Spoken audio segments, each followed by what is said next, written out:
사랑의 예수님 고맙습니다. 주의 종들을 세워주셔서 감사합니다. 주님께서 만세전부터 보잘것없는 저희들을 통해서 뜻을 이루고자 작정하신 그 은혜가 있어 저희들을 이렇게 모아주셔서 감사합니다. 하나님, 우리가 연약하고 부족하지만 하늘나라 갈 때까지 끝까지 마음을 낮추고 저 자세로서 하나님 앞에 무릎으로 기어 하나님의 목청하신 바를 끝까지 이룰 것입니다. 주 하나님, 주의 종들에게 자비를 베풀어 주셔서 더욱더 주님의 나라가 성장하고 확장되는데 풍성한 열매가 맺혀질 수 있도록 주 하나님 기름 부으시고 역사하여 주시옵소서. 오늘도 이 진리를 듣고자 또한 주님의 은혜 가운데 들어가고자 애통하는 주님의 종들이 있습니다. 그 주님의 종들에게 한결같이 기름 부어 주셔서 이 말씀이 지팡이가 되어 자루나 우루나 치우치지 아니하고 아버지의 목적하신 바 그 목적의 열매가 끝내 이룰 수 있는 보비다운 주님의 종들로 변할 수 있도록 가정들 될 수 있도록 성령 하나님 붙잡아 주시옵소서. 오늘도 크신 은혜를 베풀어 주심을 감사하며 이 모든 것을 예수님 이름으로 기도드리옵나이다. 야, 관계성이 엄청 달라졌네. 응? 이거 안 그래도 이거 서 있는 이 장소가 좁아가지고 키가 내가 진짜 조그만하잖아. 이게 이 발판 안 놓을 수는 없고 이를 먹고 떨어지게 생겼어서 하다 보면 뭐 조그만 저기 하다 보면 막 좀 주춤주춤 했었는데 진작해지 문딩이더라. 아이고 진짜. 여러분, 교회가 교회의 기능을 하지 않으면 안 됩니다. 우리 양문재단은 하나님께서 보잘것없는 저 같은 것을 세워서 이렇게 세워주신 은혜 가운데 목회는 지식으로 하는 것이 아니라 심장으로 한다는 것을 가르쳐 주셨고, 목회자는 더군다나 행동이 달라야 된다는 거, 목회자는 양을 위해서 생명을 바쳐야 된다는 거, 목회자는 자기 이익을 추구하는 게 아니라는 거, 목회자는 양무리를 위한 일이라면 오늘 죽어도 좋사오니 그런 은혜가 된다는 것을 처절하게 어렸을 때부터 주님께서 붙잡아 주시고 저를 훈련시켜 주셨고, 저는 여러분들을 만났습니다. 여러분들이 보배입니다. 여러분들이 보배기에 보잘것없는 저를 하나님이 기억하셨지, 여러분들이 보배가 아니었으면 아마 저희 땅에 없었을 거예요. 왜? 이 땅에 살고 싶은 마음이 시원하지가 없어서 제가 할 소리는 아니지만 죽으려고, 자살하려고 무던히도 참 여러 번 시도를 했었는데 그 번번이 주님께서 저를 건져주셨거든요. 건져주신 건지 저를 어거지로 땡긴 건지, 그때 당시에는 그 죽고자 하는 그런 가운데 죽으려고 했을 때에 하나님께서 저를 건져주셨을 때에 하나도 안 기쁘더라고. 정말로 하나님께서 지으신 이 세상에서 있고 싶지 않았는데, 그때 육의 사람이 변하지 않아가지고 그 고통이 영적인 무게보다도 더 육신의 고통이 컸었는가 봐요. 제 심장 속에 철이 들들어가지고.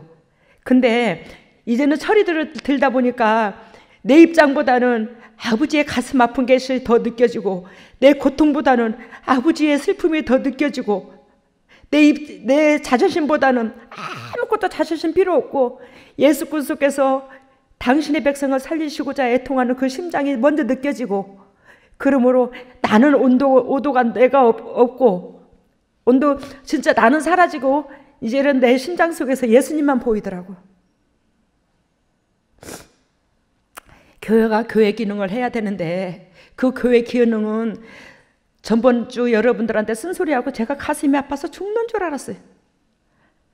근데 예수 그리스도께서 빛은 어둠을 몰아내더라, 빛은 어둠을 용납 안 하더라. 그래야 하나님께서, 살아계신 우리 하나님이 그토록 우리 속에 그 쓴뿌리, 육신적인 거, 정욕적인 거, 마귀적인 거 용납 못한다는 거, 그래야 그럴 때마다 여러분들의 단체 기합을 받아. 지금은 교회들이 대부분 다 그런 건 아닌데, 은혜가 있는 교회도 있는데 그러한 것들이 많이 사라졌습니다. 교회에서 책망이, 육신의 비웃장 맞추다가 참 성도들이 영적으로 성장을 시켜야 되는데 참 그렇지 못하는 경우도 덜어 있어요. 또 그러는 교회도 있지만, 우리 양문재단은 하나님께서 결단코 여러분들을 영도육도 살리려고 우리 재단에 보내셨습니다. 우리 재단에 보낸 여러분들이 보배입니다.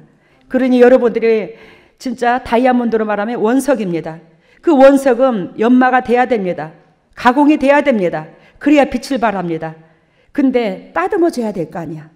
그러니 어리석고 부족한 제의 눈으로 영적으로 육적으로 기도하면서 보게 하신 것을 나는 여러분들한테 찝고, 여러분들은 때로는 그게 마음이 무거울 때도 있을 것입니다.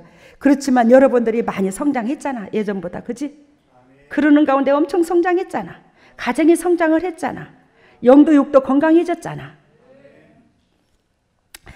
우리 힘내시기를 바랍니다. 누구보다도 주님께서 여러분들을 아끼시고 사랑하시니까 오늘 말씀의 제목이 주님 저 어때요? 묻는 겁니다. 제가 지금 영적 육적 상태가 지금 어때요? 이 상태 이거예요. 주님 저 지금 어때요? 주님 보시기에 어때요? 이거예요. 오늘 성경 말씀을 보면 24절에 새 언약의 중보이신 예수와 및 아벨의 피보다 더 낫게 말하는 뿌린 피니라. 여러분들이 히브리서 이 말씀을 누구든지 알고 있을 것입니다. 근데 새 언약의 중보, 새 언약의 중보이신 예수님, 새 언약의 중보 알고 계시죠? 새 언약의 중보. 그래야 여기에서 주님 저 어때요? 이 말씀의 제목 속에서 첫 번째로 24절 우리가 읽은 것처럼 나는 어떤 신앙의 소유자인가? 나는 어떤 신앙의 소유자인가? 오늘 이것을 점검받기를 바랍니다. 나는 어떤 신앙의 소유자인가?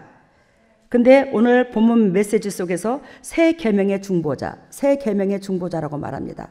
하나님의 말씀의 율법이 613가지입니다. 하라와 하지 말라 두 분류로 나눕니다.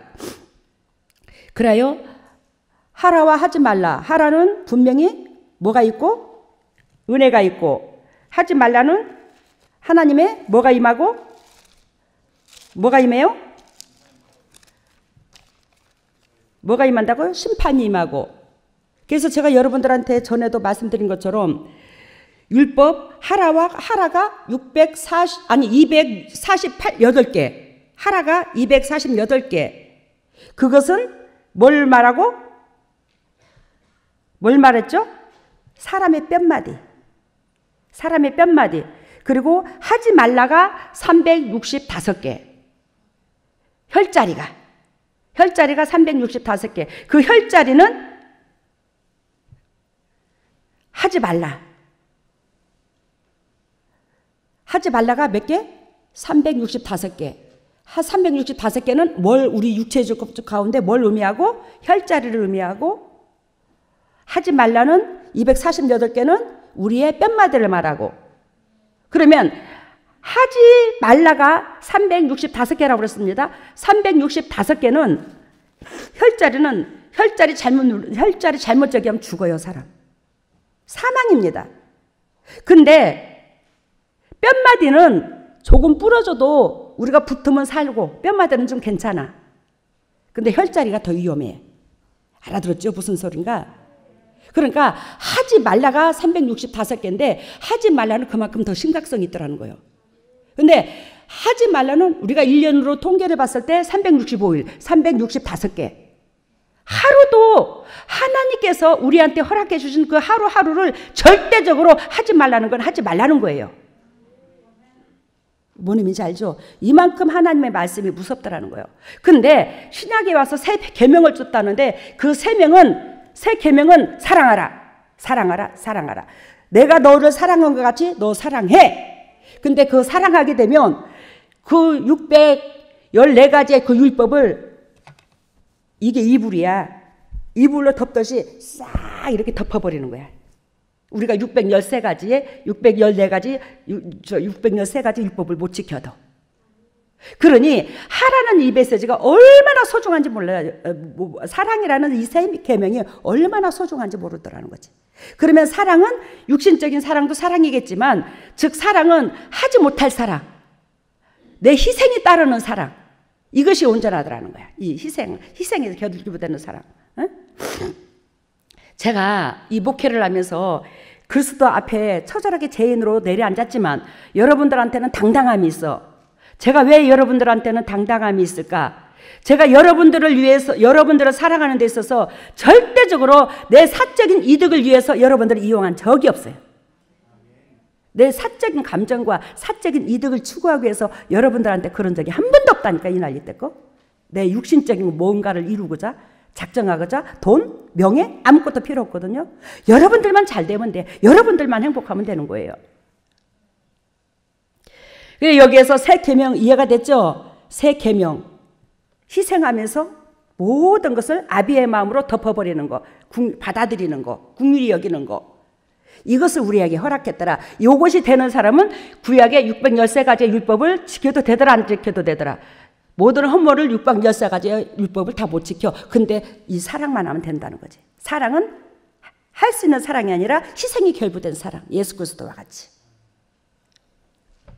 그래서 새 언약의 중보, 이 새 언약의 중보가 예수 그리스도께서 육신이 말씀으로 오셔서 우리에게 가르쳐 줬는데 이것만이 전부 다라는 거예요. 그런데 예수와 새 언약의 중보이신 예수와 및 아벨의 피보다 더 낫게 말하는 뿌린 피니라 그러는데 여기서 아벨이 나오죠? 아벨의 피보다 더 낫게 말하는 뿌린 피. 뿌린 피가 뭐죠? 예수님의 피죠. 예수님께서 우리를 위하여 흘려주신 피입니다. 그러면 여기에서 아벨의 피보다 더 낫다. 뭐가 낫을까? 예수 그리스도도 육으로 오셨고 아벨도 육으로 왔어. 아벨은 이미 아담과 하와가 죄를 지었고 난 후에 아벨을 낳았죠. 선악과 나무 따먹은 후에 아벨을 낳습니다. 근데 여러분 여기서 봅시다. 내가 이거를 주석을 찾아봤어. 왜 주석을 찾아보는데 뭐라고 써있냐면 아벨의 피는 복수를 부르짖는 것이었고 예수님의 피는 죄인들을 대속하기 위한 피였더라. 맞습니다. 아벨의 피는 아까 복수를 위하여 부르짖은 피. 근데 이 단어는 잘못됐다고 생각해요, 주석이. 왜 그러냐면 결단코 성경에서 나오는 의인은 상대방을 위하여 상대방이 여간 잘못했다 할지라도 복수를 위한 피는 없습니다. 아시겠습니까? 하나님의 의인이라 말하는 사람은 결단코 상대방을 긍휼히 여기는 마음에서 하나님이 인정을 받은 거지 남을 위해서 복수를 하는 거. 다윗 수많은 참 저기 뭐야 상대방들이 또한 사울이 예를 들자면 다윗을 그토록 죽이려고 애통해요. 근데 다윗이 시편의 기자로서 시편을 보면은 저들을 멸하여 주시옵소서, 저들이 깨닫게 하옵소서, 그렇게 다윗이 많은 표현을 합니다. 근데 어떤 목회자가 어떤 학자가 그러시더라고요. 다윗도 원수를 멸하여 달라고 했는데 이렇게 말씀하시더라고. 근데 그건 잘못된 거예요. 여러분들한테 잘못된 건 잘못된 거라고 제가 표현합니다. 왜 그러냐? 다윗은 그 사람을 잡고 흔드는, 사울왕을 잡고 흔드는 그 사단의 세계를 본 거예요. 그래서 그 사단을 멸하여 달라고 그런 거지 그 사울왕을 멸하여 달라고 하는 건 아니었어요. 근데 우리는 영이 열리지 않으면 현상만 바라봅니다. 우리는 현상으로 바라보지 아니하고 그 영적 세계를 바라볼 줄 알아야 될 것입니다. 사울왕도 하나님께서 기름 부은 자고 사울왕도 착하신 분이었어. 근데 거기에 사단이 지배를 한 거야. 왜? 다윗보다 더 높아지고자 하는 그게 있더라는 거지, 사울왕 속에. 그러므로 사단이 잡힌 거예요. 그런데 다윗은 그 영적 세계를 보고 사울왕을 잡고 늘어지는 그 사단을 받더라는 거예요. 여러분, 다윗이 정말로 사울왕을 미워라 했더라면 사울왕이 죽음을 당했을 때에 얼마나 내 아비여 내 아버지여 하면서 통곡을 하고 우는데요. 사울왕을 죽일 수 있는 여건을 몇 번을 줬어도 다윗은 죽이지를 않았어요. 그만큼 다윗은 사랑을 했더라는 거예요. 그 다윗을 지배하는 사단을 받더라는 겁니다. 우리는 모든 면을 현상으로 바라보지 마시기를 바랍니다. 영적 세계로 바라보시고 저 사람이 저런 행동을 했을 때는 분명히 악한 영이다. 그러면 악한 영이 지배를 해서 그러는데 그러면 악한 영은 왜 지배를 하냐? 우리의 각자가 사단이 좋아하는 미끼들이 있기 때문에 사단이 자꾸 늘어진 거야. 그렇지만 사람까지 미워해서는 아니 되더라는 거예요. 우리는 사람을 미워할 수 있는 사람은 오로지 사단의 역사만 할 수 있더라는 거야. 우리는 절대로 상대방을 미워하지 마시기를 바랍니다. 근데 여기에서 아벨의 피는 복수를 부르짖는 것이었다. 아벨이 가인으로 말미암아 쳐죽음을 당했어. 근데 그 아벨이 그 피를 흘린 거, 복수를 위한 피라면 피를 호소해서 아버지요, 아버지요, 내 형인 가인을 쳐 죽여주세요. 그 피가 그런 식으로 복수를 했을까? 아니야. 성경에서 의미하기를 아벨은 그냥 자기 죄 없이, 자기 행동이 악함이 없이 정당했었는데 희생을 당했다, 이 의미로 죄의 부르짖음을 통역을 해놨을 뿐이지 진정으로 형인 가인을 심판하고자 해서 호소하는 피는 아니었더라는 겁니다. 뭔 의미인지 지금 머리가 돌아가죠? 가슴으로. 그래요, 여기에서 주님께서 저한테 가르쳐 주신 메시지가, 아벨의 피는 하나님의 의롭다 여기고 우리가 신앙생활을 재지치 아니하고 정당하게 하신 분들을 아벨의 피로 비유를 들어. 그리고 예수 그리스도의 피는 여러분들과 제가 알다시피 타인을 위해서, 온 인류를 위해서, 죽어가는 내 백성들을 위해서 그 피를 쏟은 거고, 그러니까 예수 그리스도 피는 타인을 살리기 위해서 중보의 피고, 아벨의 피는 내가 하나님을 섬기는 데 있어서 잘못 없이 깨끗하게 아름답게 주님을 섬긴다 하는데 의문 없는 죽음을 당한 걸 말하는 거야. 희생을 당한 걸 말하는 거야. 내 죄의 대가가 아닌. 아시겠어요? 그래서 오늘 주님 저 어때요? 그러는 이 말씀 속에서 여러분들은 내가 여지껏 주님을 섬기는 은혜 가운데에서 나는 하나님을 섬기는 데 은혜 가운데 아벨의 피였는가 예수 그리스도의 피였는가, 이거를 점검해보라 이 말이에요. 여러분들은 누구의 피에 속합니까? 여기에서 아벨의 피입니까? 아벨의 피보다 더 못했습니까? 안 그럼 예수의 피였습니까? 예수의 피해가 흐르는 그런 은혜의 사람의 역할을 감당했냐 이 말입니다. 엊그저께 지미련 사모님께서 나하고 통화를 하다가 지미련 사모님이 그러시더라고요. 당 회장님, 참 오늘 놀라운 일을 겪었습니다. 그래서 내가 왜? 그랬더니 주원이가 지금 군복무하고 있잖아요, 시에서. 그런데 거기에 전에 뭐 동료라나 그 군부대 동료라나 어쩐다나, 그분이 주원이가 이제 교회 다니는 걸 아니까 자네는 예를 들자면 어디 다녀 교회? 그랬는데 난 남원에 다닌다고. 남원에 어디에? 양문교회 다닌다고. 그 양문교회? 그 양문교회 상당히 유명한 교회인데, 그 교회 유명한 교회인데. 그래서 우리 양문교회를 아십니까? 그랬더니 이번에 새로 성전 졌잖아. 알고 있잖아. 근데 그분의 그렇게 말하는 사람의 그 아버지가 치과 의사래. 근데 거기에서 저희 설교를 듣는 거예요. 여러분, 그 소리를 듣고, 물론 우리 재단의 설교를 듣는 사람들이 꽤 있어요. 근데 진짜 14만 4천 시온의 백성, 우리 양문재단의 설교는 특히 십자가도입니다. 나와 하나님의 관계성, 이웃 관계성, 이게 십자가도거든요. 이것을 처절하게 외치는데, 이것을 정말로 가슴에다 새기는 자는 하나님께서 14만 4천 시온의 백성이 되게 하지 않을까. 왜? 수많은 교회가 그 기능을 해야 되는데 진정 보잘것없지만 제가 처절하게 십자가도, 이것을 어렸을 때부터 훈련으로 따듬어 왔잖아. 그러니 이러한 은혜의 교회와 이러한 은혜의 14만 4천이 이 세상에 수많은 교회에서 일어나야 되는 거예요. 근데 우리가 그 수많은 교회의 기능을 할 수 있는 본부라면 어떡할 건데? 우리가 이 기능을 해서 수많은 이 세상의 교회들이 그 십자가도를 처절하게 삶으로 진리를 취함으로 영육간이 회복되는 것이 아버지의 그리스도의 본질이 아닌가. 그래, 맞다. 하나님께서 어쨌든지 간에 10,000명 중에 1명이라도 우리 재단의 설교를 진짜다, 저거는 진짜다, 하나님이 원하고 바라는 예배가 바로 저것이다, 성도에게 원하고 바라는 삶이 저거다, 그러는 자는 구원의 역사가 일어나고 자기 행동들이 꺾어질 줄로 믿습니다. 마귀적인 데에서 은혜의 사람들로. 여러분, 그래서 여기서 나는 어떤 신앙의 소유자인가? 첫 번째, 여기에서 새 계명을 이루는 여러분들이 예수 그리스도께서 오셔서 친히 가르쳐 주신 그 행동이 우리 삶 속에서 이어지는가? 이거를 점검하시기를 바랍니다. 심장에서 점검해 보시기를 바랍니다. 그러면서 주님께서 요한복음 13장 34절 새 계명을 너희에게 주노니 서로 사랑하라. 내가 너희를 사랑한 것 같이 너희도 사랑하라. 그러니까 예수 그리스도의 사랑은 엄청난 강도 높은 사랑이죠. 당신의 육신을 갈기갈기 찢기시면서까지 물 한 방울 피 한 방울 다 준 사랑이 어디 있습니까, 이 세상에서.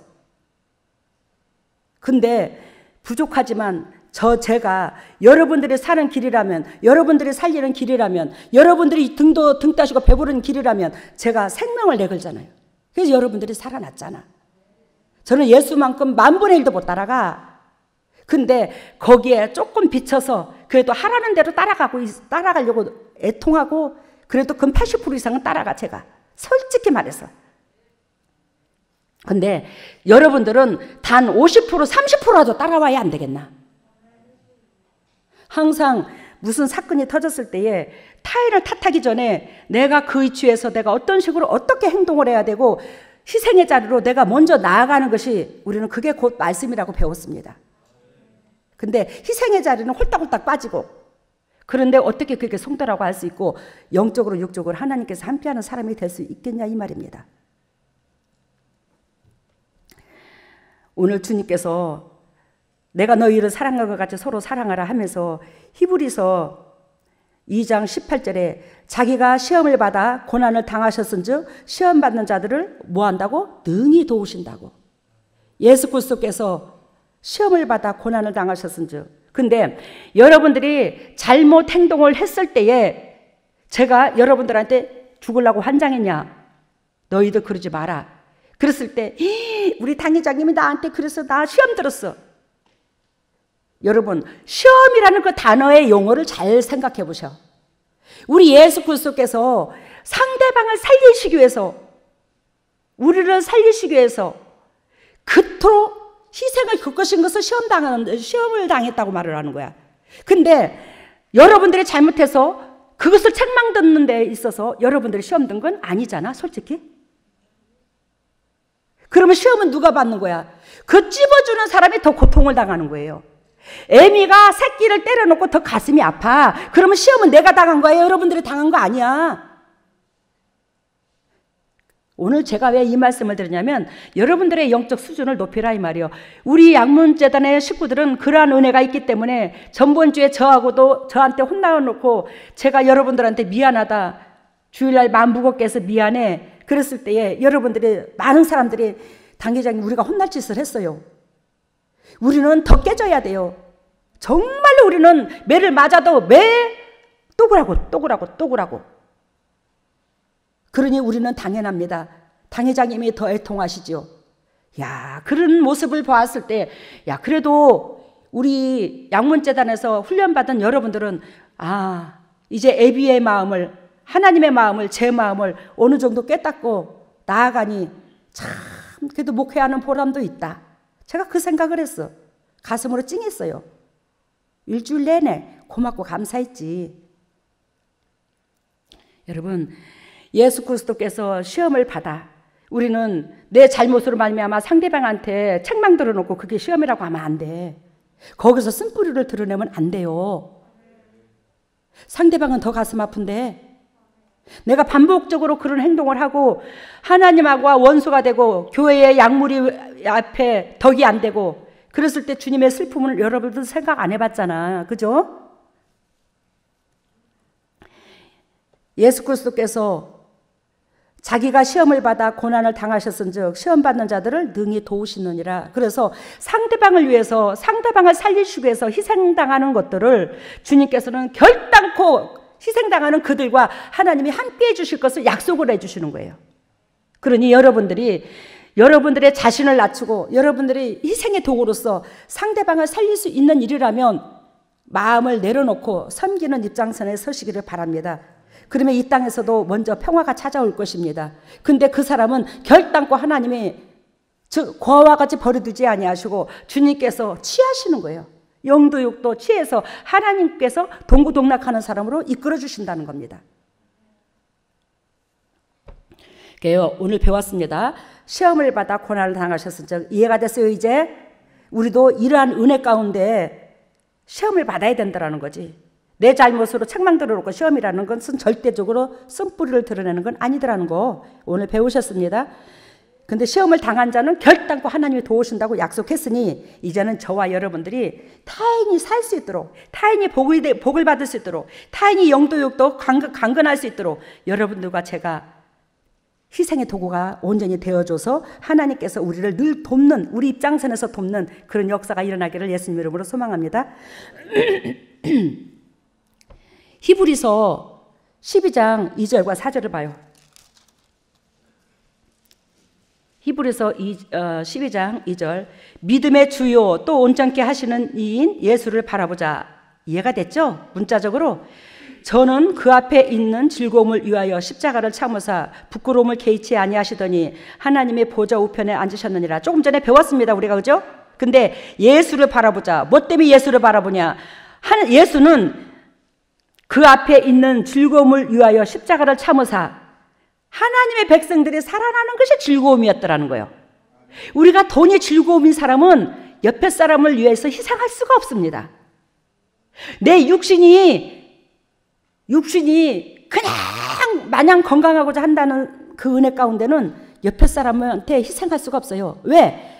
육신이 우상단지면 조그만 뭔만 일만 하려고 그러면 나 허리 아파, 어깨 아파, 허리 아파, 어깨 아파 그러고 일을 못한다 하거든. 근데 진짜 공동체 무리에서 아이고 그까짓 거 오늘 일하다가 막 죽으면 죽지 뭐. 아이고 하나님 이 육신 덩어리 그냥 여지껏 사는 것도 영광인데 아이고 그까짓 거 뭐 일하다가 막 죽으면 죽지 뭐. 그러고 해봐. 그 각오로 절대적으로 안 풀 것입니다. 한 3번만 일해봐. 그래 그런 상태에서 그런 마음 각오로. 이거 거짓말 아니거든요. 근데 일을 하려면서 겁부터 먹어. 아이고 나 또 아프면 어떡하지? 백발백중 아파 그 사람은. 아직 앞으로도 육을 못 내려놨기 때문에. 근데 일하고 오늘 죽어도 당장 줬사오니 오늘 저녁에 죽어도 당장 줬사오니 그 각오를 3번만 통과를 해봐. 그런 마음 가운데서 안 아파. 근데 그거를 3번 이상 통과를 못하니까 그런 거야. 예수 그리스도께서 당신의 백성들이 살아나는 것을 최고로 영도육도 거기에 목적과 거기에 기쁨이 있기 때문에 예수 그리스도께서 옷을 홀라당 벗고 십자가에 갈기갈기 찢겼는데 그 부끄러움을 참으사 그 고통당하신 당신 새끼들한테 갈기갈기 찢기면서 예수 그리스도께서 몸에 고통을 당하시는데 스마일 하고 이렇게 웃었겠습니까? 이렇게 고통을 겪었겠지. 근데 새끼들 앞에서 어찌 아버지가 그러고 싶었겠냐고. 고통의 모습도 안 보이고 싶은 게 그리스도의 마음이 아니었겠나. 새끼들 앞에서 새끼들 죄 때문이지만 당신의 몸을 다 주면서 의기양양에게 너희들 나 좀 보라고 이게 아니라 새끼들을 너무너무 사랑한지라 그 모습까지도 안 보이고 싶은 게 아비의 마음이더라는 거예요. 아버지의 마음.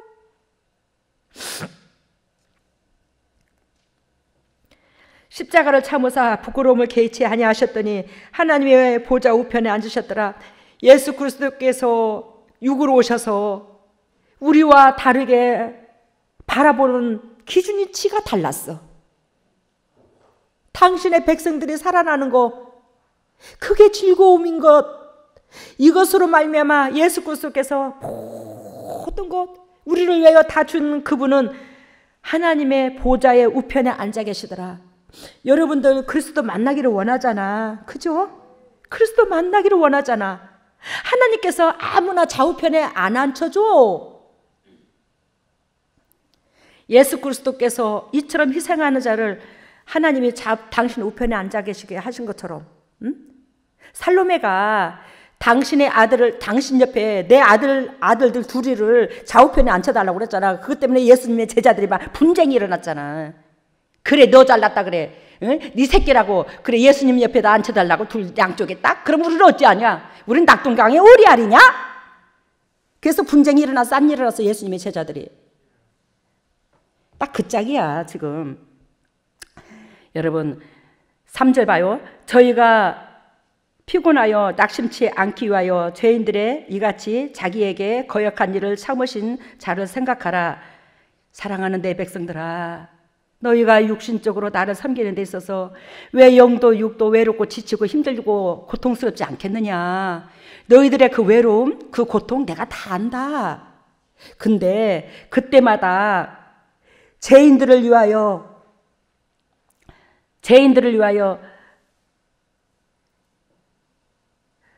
자기의 하나님의 말씀을 거역한 그 죄인들을 위하여 죽기까지 사랑하신 그 예수를 좀 바라봐라.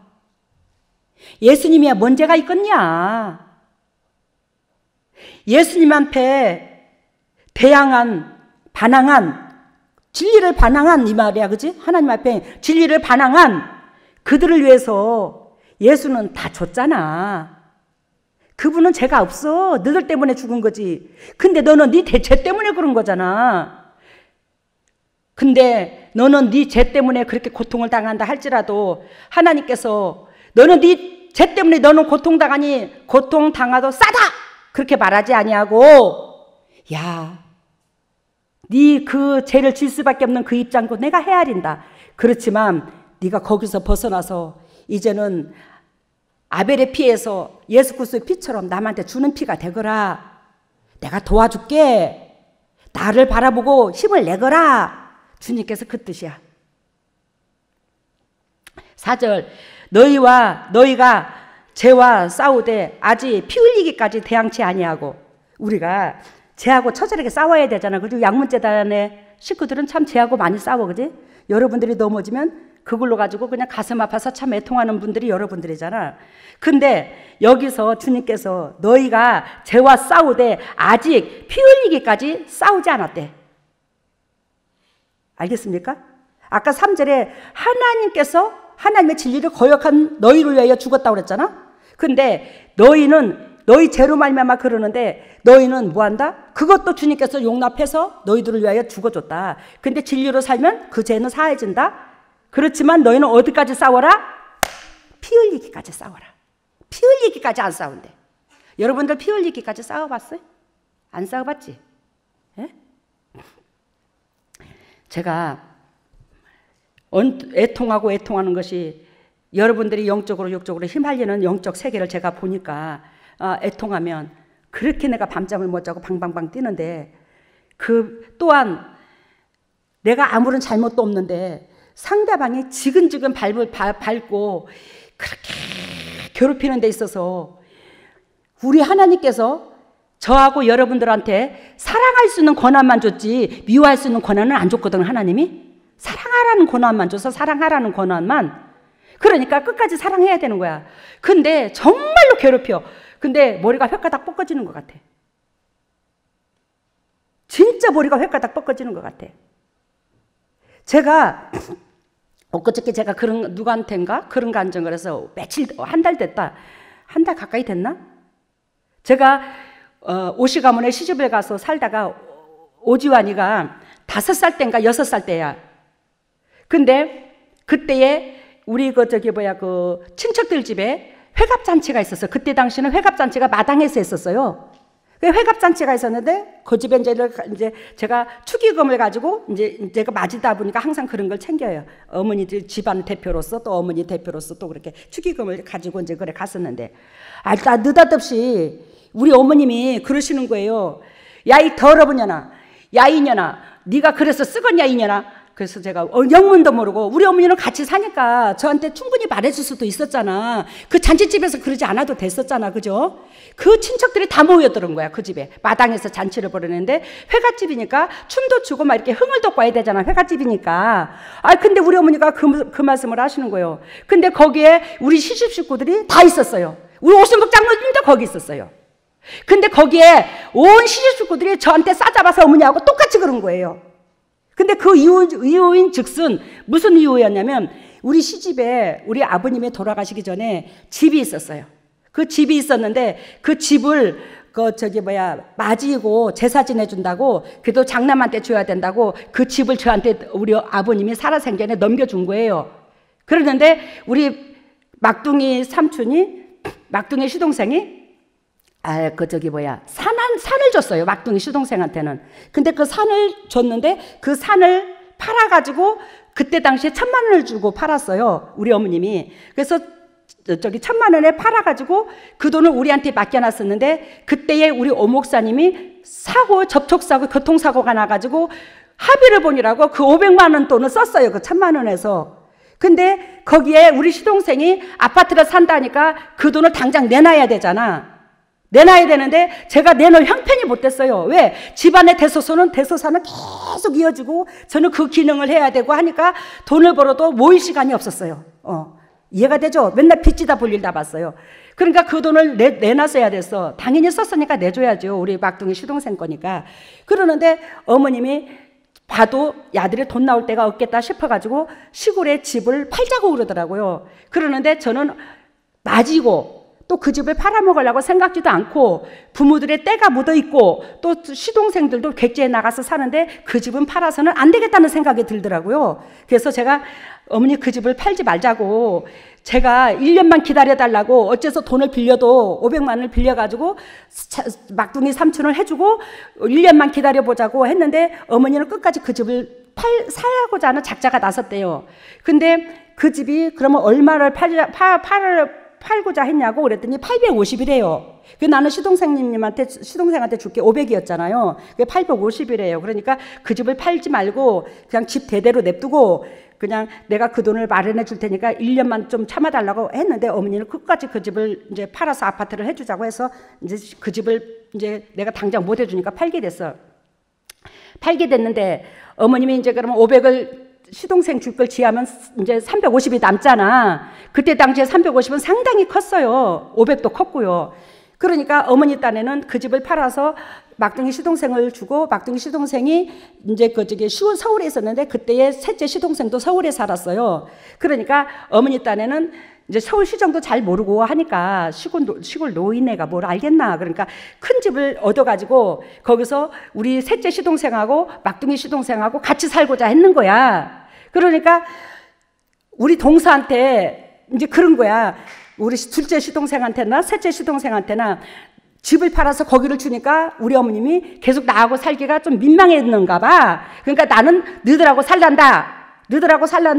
근데 동서들이 나한테 전화가 온 거야. 뭐라고 전화가 왔냐면 형님 내가 왜 부모를 모셔야 되는데요? 나 오늘 이제 얘기 처음 하네. 형님 내가 왜 부모를 모셔야 되는데요? 나 부모 모시기 싫어요. 나 어머니 보기 싫어요. 나 싫어요.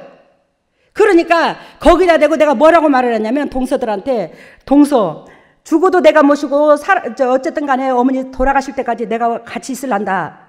그러니까 그래야 가정의 유괴질서도 잡히는 거고 그러니까 집을 팔아서 시동생들을 주든 누구를 주든 난 상관없다. 기왕 파는 거 나는 어머니만 편안하시면 되니까 내가 어머니를 모실 테니까 그러면 자네들이 어머니 입장에서는 자네들하고 살고 싶을 것이다. 나한테 민망해서 그러면 자네들이 이렇게 말을 해줘라. 어머니 형님 집에 가서 사세요. 우리는 어머니 싫습니다. 형님이 모신다는데 그냥 형님하고 계속 여지껏 사시는 대로 사세요. 우리 집에 오실라 하지 마시고요. 그렇게 얘기를 해주라 했어. 그랬더니 우리 동서들이 그 말을 차마 형님한테 부모 모시기 싫다 소리를 했다 소리를 못하니까 시동생들한테 형님이 부모 모시지 말랬대야. 어머니 모시지 말랴. 형님이 어머니 모시지 말랴. 이렇게 말이 나온 거야. 근데 그것이 시동생들한테로 어머니한테 들어간 거야. 그랬더니 어머니가 야 이 더러분년아 네 년이 그럴 수가 있어? 네 년이 동서들한테 다 전화해가지고 나 모시지 말라고 얘기했다며? 얘기가 뭔 얘기인가 돌았어요? 근데 어머니 그 뜻이 아니고 그러면서 어머니를 가라앉히려고 했어도 거기에 시동생들과 시누들이 시동생들은 다 있는 건 아니었어요. 근데 야 안 들어요 제 말을. 저는 변명하려고 아니고 어머니 그 뜻이 아니었고 말이 잘못 와전됐는데 어머니 노여움을 푸시라고 아무리 그래도 안 돼요. 어머니가 그 성질을 주체를 못해가지고 그 회갓집에서 난리가 난 거야. 감을 지르고 막 신우들도 뭐 이렇게 막 얼굴 인상이 굳어지고. 그러니까 제가 창피스러워서 제가 고통당하는 건 아무렇지도 않은데 이놈의 것이 무슨 뭐 우리 집안 식구들이 콩가루 집안도 아니고 이 회갓집에 와서 이게 무슨 놈의 창피를 떠는 건가 싶어서 제가 막 죽겠더라고. 마음이 괴로워갖고 그 집에 우리 고모부 집에 너무너무 마음이 괴로웠어요. 그때에 내가 너무너무 속이 상해가지고 왜 회갓집을 홀딱 뒤집어 놨으니까 너무너무 속이 상했어. 막 죽기만큼 괴로웠어. 그래가지고 제가 담 밑에 모퉁이에 돌아가가지고 담 밑에 가서 너글놓고 울고 앉았었어. 그랬더니 그때 5살쯤 됐었나? 지금 오전도사가? 근데 그때에 그 하얀 잠바를 하나 사서 입혔었는데 그 잠바 하나를 지금 5살짜리 잠바가 얼마나 되겠냐고 손바닥만 하잖아. 예를 들자면 요만하잖아. 그 잠바를 벗어가지고 내 머리 위에다가 이렇게 덮어주면서 엄마 울지마. 엄마 울지마. 우리 엄마 되게 착하신 분인데 도대체 할머니는 왜 저러는지 모르겠다고. 그러더라고. 그러면서 그 추운데, 지도 추울 텐데 그 잠바를 벗어서 내 목덜미에다가 덮어주고 가더라고. 그러더니 우리 어머니가 다음 한 보름 있다가 왔어. 그러고시고는 우리 집에다가 한 일주일 돼서 오셨다. 일주일 돼서. 아이고 그러는데 오셔가지고 그러더라고. 딱 뜨끔했다고. 그래서 뭐가요 어머니 그랬더니 지환이가 그때 들어오면서 마당으로 들어오더니 할머니 그러더래. 오지환이가 그 얘기, 할머니도 그 얘기를 했어. 그러니까 할머니가 오야 내 새끼. 우리 어머니는 새끼들이랑 끔뻑하거든. 우리 시어머님이. 우리 어머니는 악하신 분이 아니에요. 우리 시어머니도. 나 훈련시키려고 그랬던 것 같아. 오야 내 새끼. 그러니까 우리 그때 지환이가 5살짜리가 할머니 도대체 우리 엄마 착하신 분인데 할머니는 왜 그렇게 우리 엄마를 못 살게 굴어? 그랬대. 근데 할머니가 최고로 가슴이 뜨끔하더래. 가슴이 막 찡해갖고 막 뜨끔하더래.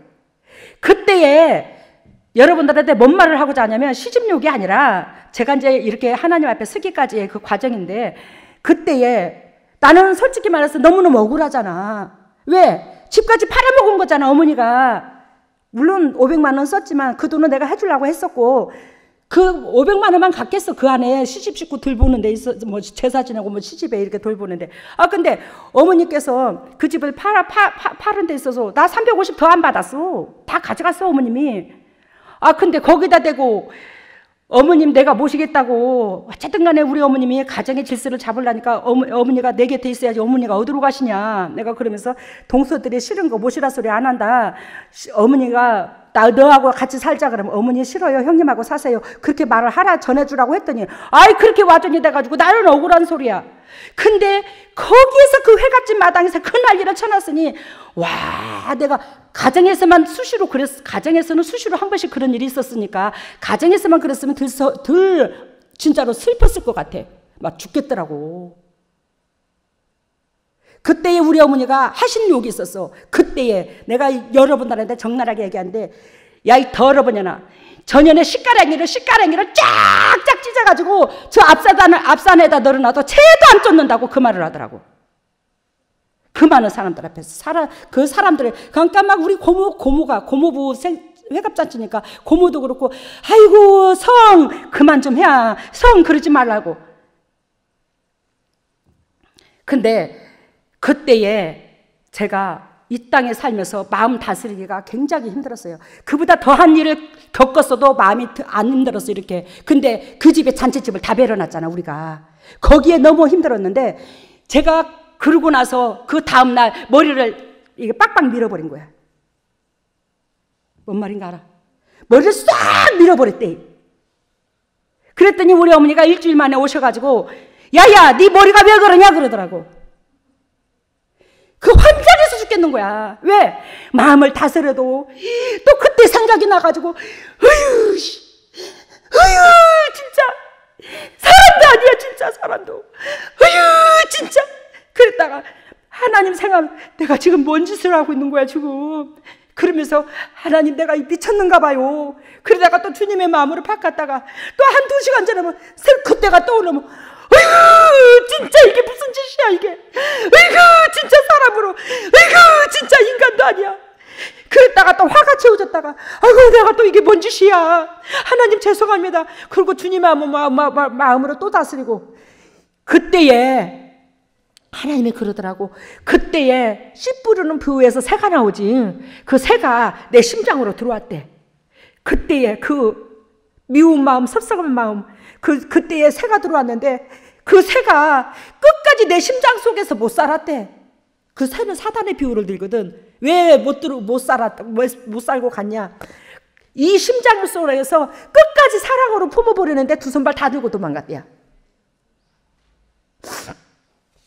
아이고 괜히 설교가 길어졌네. 첫 번째 아까 말씀드린 것처럼 히브리서 12장 2절에서 4절 너희가 죄와 싸우되 아직 피 흘리기까지 대항치 않았더라는 거예요. 제가 피 흘리기까지서 대항해봤어. 저하고 알겠지요? 무슨 뜻인지. 피 흘리기까지 대항해봤다고. 머리를 빡빡 밀을 정도로, 뒤로 썰어질 정도로.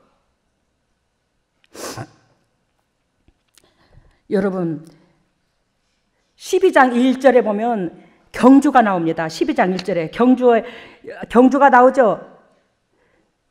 죄를 벗어버리고 인내로서 우리 앞에 당한 경주를 경주하며 12장 1절에 나오잖아. 이 경주는 로마의 원형 경기장, 거기서 격투사들이 격투를 합니다. 이 격투사들이 격투를 하는데 피 흘리기까지 거기서 싸워서 승자와 패자를 가린대요.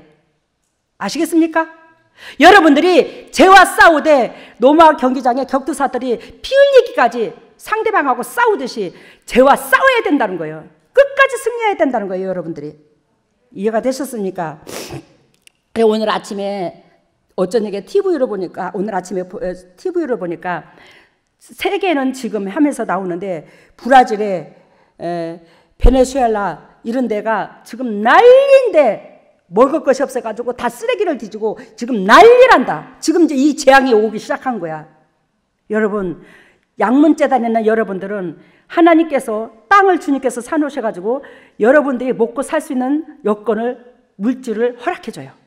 우리 재단은 지금 말씀만 바로 서라는 게 아니라 여러분들이 누구든지 재단에 붙으면 먹을 것을 조달해 주잖아요. 우리 재단은 조건 없이 수고하고 애써서 거기에 우리가 같은 동력자로서 수많은 영혼들을 품어야 됩니다. 품어야 되는데 내가 거듭나지 아니하고서 누구를 거듭나게 하겠습니까? 그죠?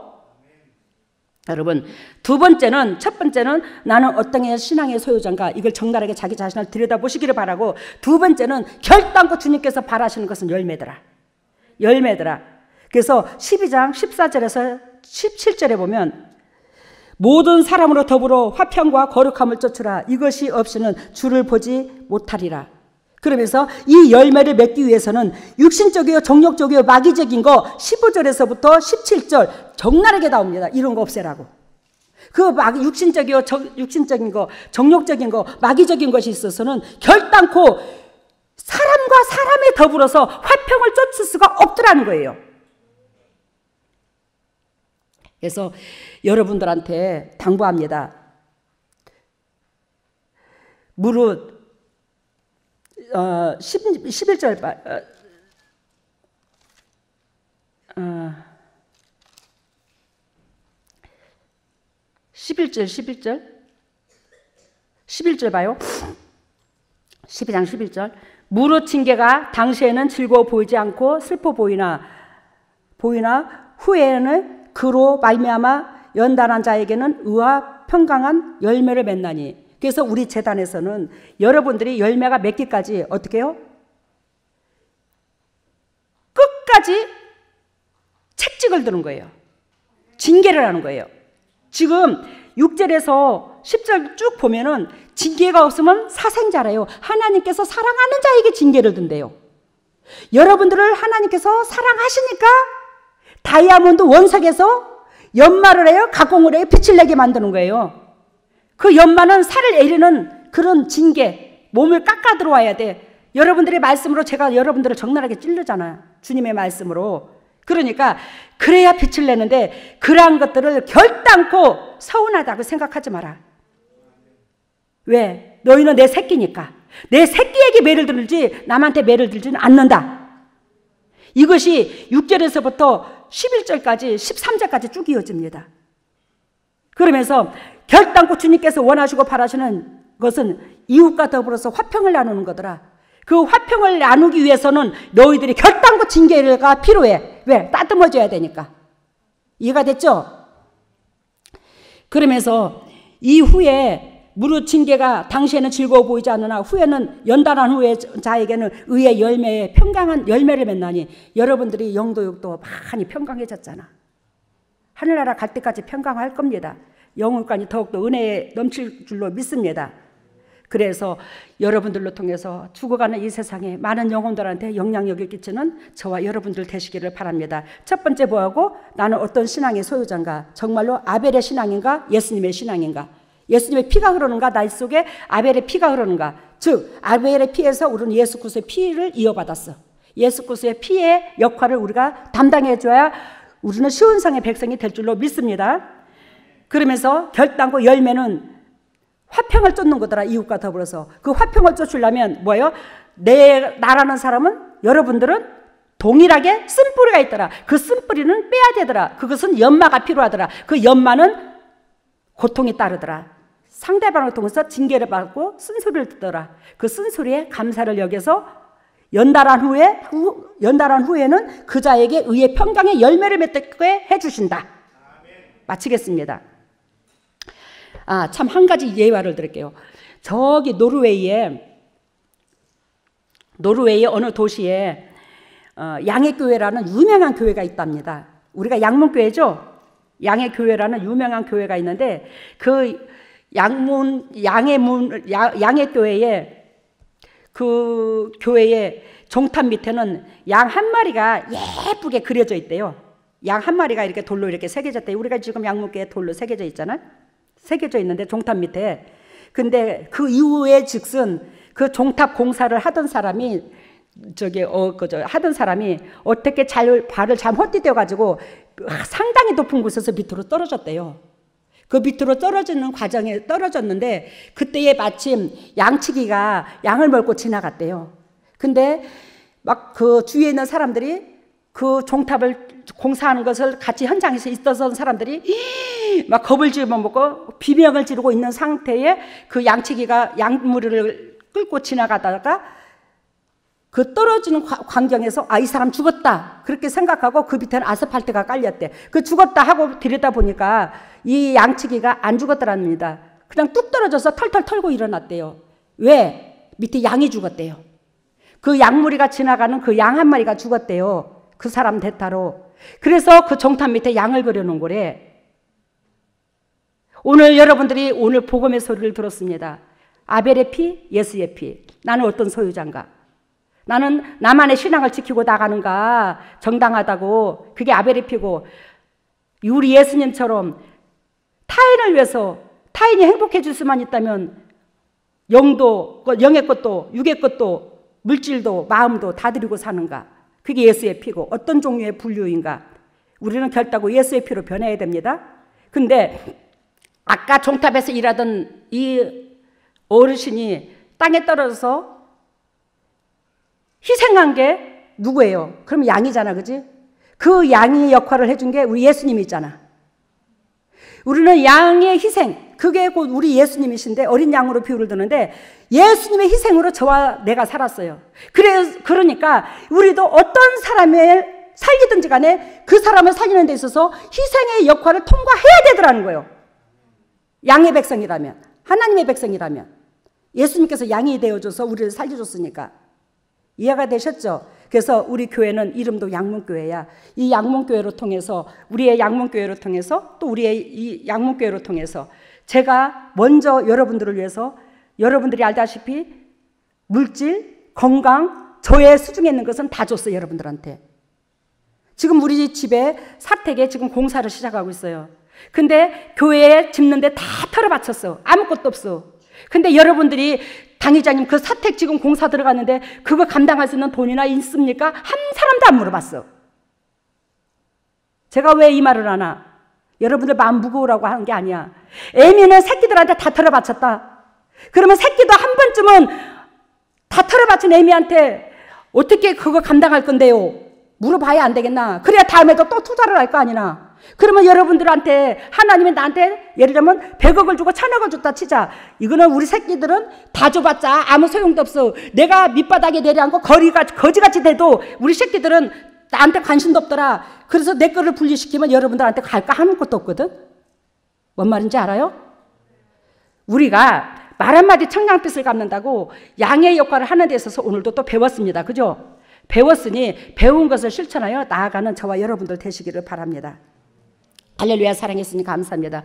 주님의 크신 은혜 가운데 열매 맺기를 원하여 우리들을 여지껏 인도하시고 사랑해 주셨습니다. 오늘도 주님 저 어때요? 이 말씀으로 나아갑니다. 주님 저 어떻습니까? 주님 저 어떤데요? 하나님이요, 정말로 제 꼬라지를 바라보고 나는 어떤 신앙의 소유자인가를 처절하게 바라보고 하나님께서 원하시고 바라시는 것은 열매인데 그 열매를 하나님 앞에 올려드릴 수 있는 우리 양문재단의 모든 동역자들 될 수 있도록 각자 기름 부으시고 사랑하시고 영광에 들어가게 하여 주시옵소서. 주님께서 영광 받아주심을 감사하고 이 모든 것을 예수님 이름으로 기도드리옵나이다. 빨리 좀 가져와.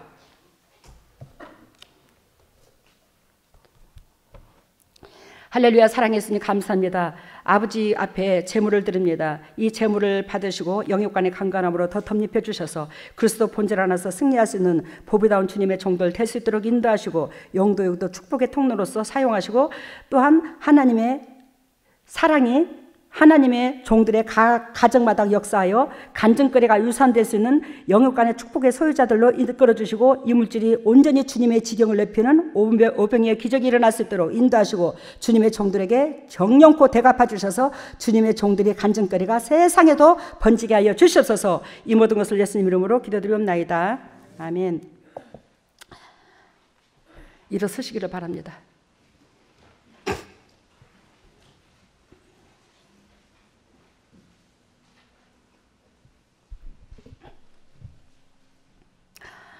머리를 오른손에 왼손을 가슴에다가 여러분들이 아픈 부위에다가 나중에 아픈 부위에 손 얹으세요. 그럴 때는 아픈 부위에 손을 얹으세요. 치료가 거의 백발백중 됩니다. 제가 하는 게 아니고 예수님께서. 할렐루야. 사랑 예수님, 주님의 종들이 오른손을 머리에 왼손을 가슴에다 손댔습니다. 주님께서 주님의 피값으로 사신 주님의 종들에게 친히 오셔서 안수하여 주시옵소서. 하늘문화 열릴지어다. 하늘문화 열릴지어다. 우리 주 예수 그리스도의 십자가 보혈의 능력으로 하늘문화 열릴지어다.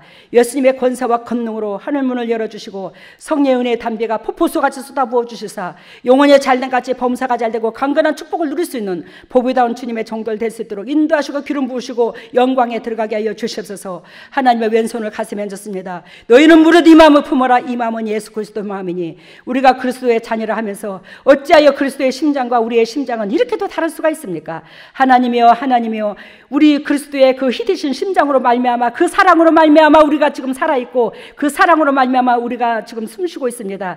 받은 사랑을 전할 수 있도록 내 심장 속에 그 더럽고 착한 심장 제거시켜 주시고 그리스도의 심장으로 변하게 하여 주시옵소서. 그리스도의 심장으로 변할지어다. 예수님의 심장으로 변할지어다. 그리스도의 심장으로 변할지어다. 그리스도의 심장으로 변해서 받은 사랑을 전할 수 있는 저희들 될 수 있도록 기름 부어 주시옵소서. 하나님의 주님의 종들이 아픈 부위에 손이 갑니다. 친히 피 묻은 손으로 안수하여 주시옵소서. 예수 그리스도께서 친히 오셔서 피 묻은 손으로 안수하여 주셔서 영도육도 강건함 주시옵시고 쓴뿌리에서 제거시켜 주시고 저주에서 제거시켜 주셔서 예수 그리스도께서 채찍이 맞음으로 나음을 입은 그 역사가 주님의 종들의 각 가정에 임할 수 있도록 인도하시고 역사하여 주시옵소서. 더럽고 착한 질병아 떠나갈지어다. 나사렛 예수 그리스도의 십자가 보혈의 능력으로 떠나갈지어다.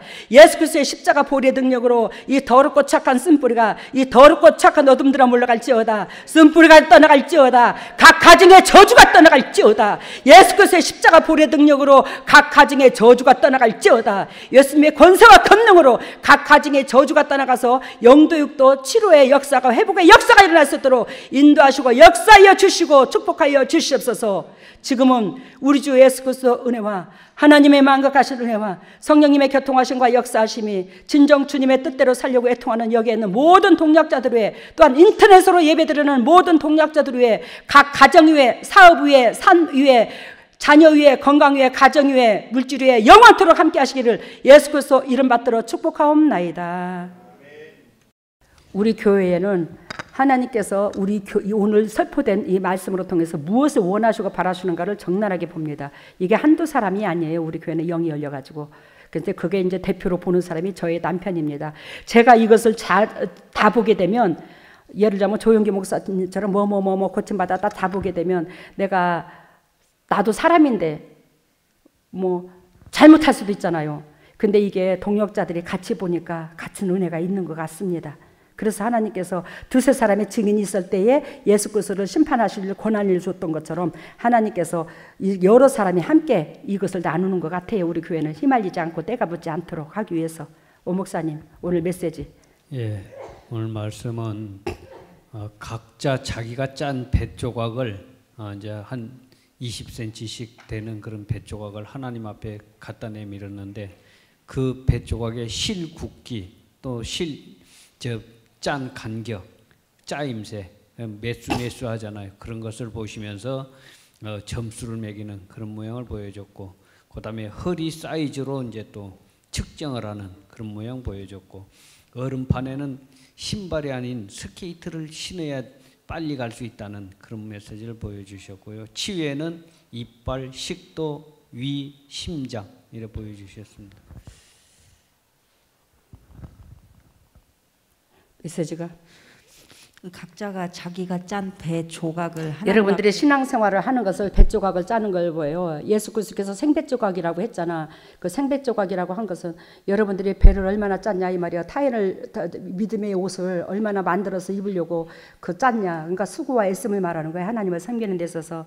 그래서 그 배 조각을 짜는 데 있어서 어떤 사람은 적나라하게 깔끔하게 짜고, 어떤 사람은 실굵기 뭐 이렇게 또 얼기설기 짰나 요거를 다 점검을 받더라. 그러니까 얼기설기 짜지 말고 오로지 그리스도의 진리에 가르쳐준 대로, 또한 배운 대로 실천하면 그 배는 아름답게 짜져서 여러분들의 세마포가 입혀질 것입니다. 수고는 여러분들이 해야 돼. 예수 그리스도께서 대가를 지불했지만 우리가 인내 속에서 말씀의 경주는 우리가 해야 된다는 거.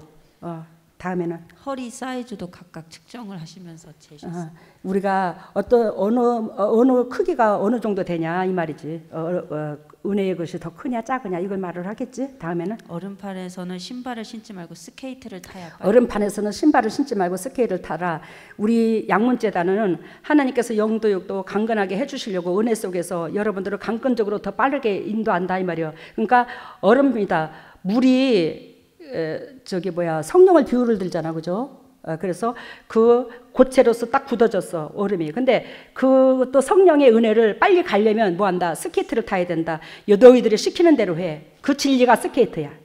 알겠습니까? 그래서 더 빨리 하나님의 역사를 이루는 그 역사가 있기를 바라더라. 다음에는 치료는 이빨, 식도, 위, 심장. 심장 고쳐주셨답니다. 이게 여기 있는 사람만 치료되는 게 아니라 인터넷으로 같이 예배드리는 사람도 같이 치료가 돼요. 그 말씀을 듣는 사람들도.